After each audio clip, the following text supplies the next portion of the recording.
17 тонн подделанного масла и более 80 миллионов рублей ущерба. В Советском суде Казани рассматривается дело о чудесном превращении отходов смазочных материалов в моторные масла известных мировых производителей. 4 человека, жители Москвы, Казани и Оренбурга, 2 года занимались незаконными фокусами. Десятки тонн полученного из отходов продукта продать было не проблемой. Последствия их использования, видимо, не волновали.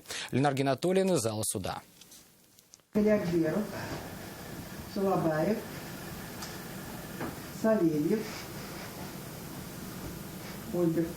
На скамье подсудимых 4 мужчин. В прямом смысле слова фокусники. Согласно материалам уголовного дела, отработанное моторное масло они чудесным образом превращали в новое. Причем известных и зарекомендовавших себя производителей. После некоторых манипуляций в дорогие импортные смазочные материалы превращались даже отечественные масла. Незаконными фокусами занимались с января 2016 по сентябрь 2018.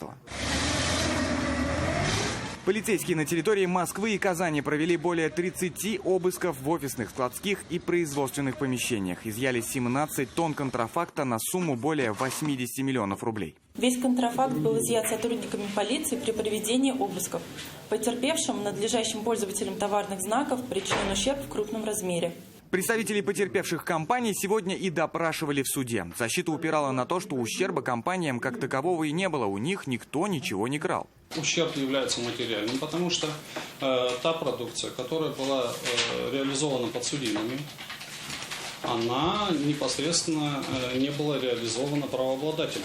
Их обвиняют по 180 статье Уголовного кодекса. Это незаконное использование средств индивидуализации товаров группой лиц по предварительному сговору. Санкция статьи предусматривает наказание до 6 лет лишения свободы.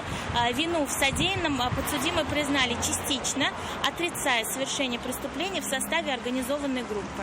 Представители компании, проходящие по делу как потерпевшие, требуют для подсудимых максимально жесткого наказания, а также полного возмещения материального ущерба.